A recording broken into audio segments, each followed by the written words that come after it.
Have you ever wondered how you can obtain your VBA claims file, also known as C file? In today's video, I'm going to walk you through that form and share with you a couple of important reasons why you want to obtain this information. So make sure you stick around.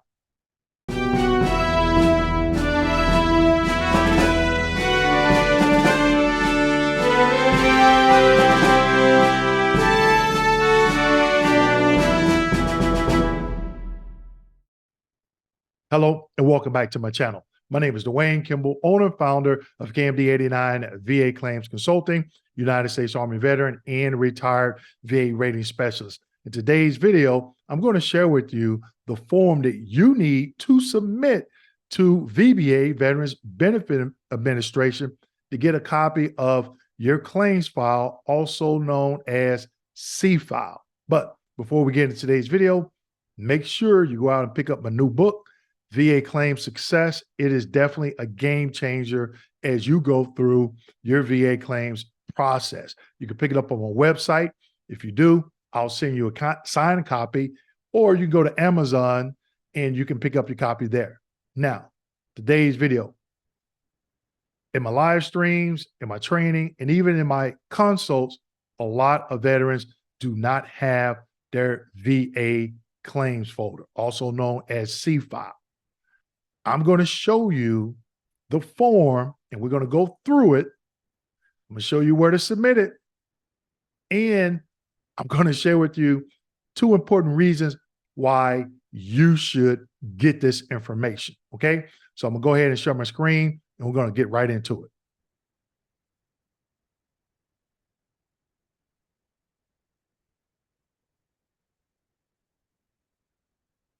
Okay. So here's the form.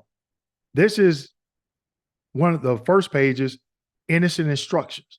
A lot of VA forms have instructions and the veteran fails to go through and read it. So we're going to go through, I'm going to go through and we're going to talk about this instruction page. Okay. Now, information instructions on how to submit a Freedom of Information Act, FOIA, or Privacy Act request. Okay. And it states important. This form is only used to request military records or a veteran's benefit records. It says, please complete the attached form to submit a Freedom of Information Act, FOIA, or Privacy Act request. It must be signed by the requester, veteran, or third party authorized to act on behalf of the requester. Now, there is a third party consent form. If you're the veteran, you're not completing the paperwork, if you have your spouse or a child completing the paperwork for you, you're going to have to do a third party authorized form for that individual. Okay. And that needs to be on file at the VA. And it states what is a FOIA request, what is a PA Privacy Act request. Now, I'm not going to go through and read those. Okay. I'm going to leave it there so you can read it. Now, then it goes on to say verification of identity and consent for Privacy Act request only. A request must include the following information: your full name, the date of birth, the place of birth, your current mailing address, and handwritten signature is required. Now, if you fill out a claim form, a 526CZ, aid attendance form, a 0995, a 0996, I cannot stress enough, read the instructions, okay? There's a lot of information in there that can help you when you complete these forms, all right? Now, it states where to send your request. It gives you some options: records custodian, centralized support division, mail and fax to Department of Veterans Affairs, Evidence Intake Center. Now, one option it doesn't give you is submit it the same way you would submit a quick submit claim. Okay. I'll link that video to the end of this video. You can complete this form, save it on your computer, go to quick submit, go through, boom, boom, boom, and submit it. Now, you can also mail it and fax it if you so choose. Now, going to the records custodian, I wouldn't trust that. Okay.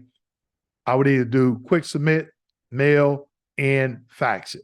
But it would be up to you. I think quick submit, it will get there faster, but I don't think either one of these three ways will make it even faster for you to get the CD in the mail. All right. Now, here's the form. One thing that you want to check. Now, I went to the VA's website and pulled this form. But any form, you want to check that top right-hand corner and see where it says expiration date, October 31st, 2020. I'm sorry. Yeah, October 31st, 2023. It's coming up, right? Now, when you go to the VA's website, and let's just say they have a date there beside the expiration date and it's passed, the form is still good. Don't go to anybody's website and get that information. Go to the VA's website and they have a forms link where you can type in the form or the name or the number of the form that you need and it'll come up. That's exactly what I did. Okay. Now, I went ahead and I filled out some of this information. Section 1, request for information on yourself.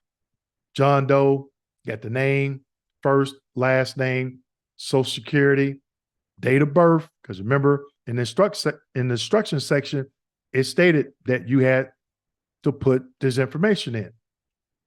Current mailing address, state, country, zip, telephone number, fax number if you have it, email address. Now, if I was filling this form out, I wouldn't give my email address. That's just me, okay?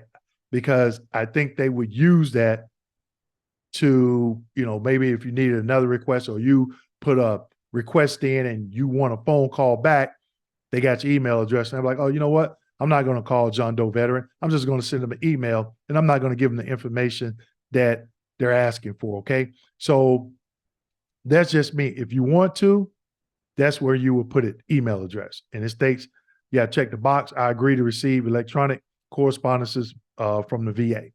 Now, section 2, request for information on a person other than yourself.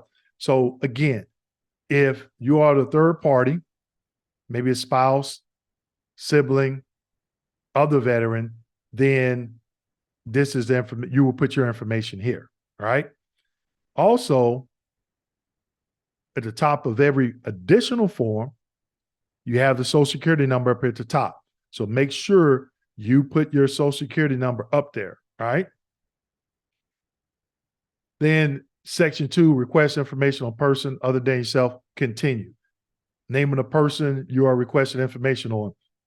That's where the veteran's information will go, all right? If you're a third party, if you're acting as a third party for that veteran.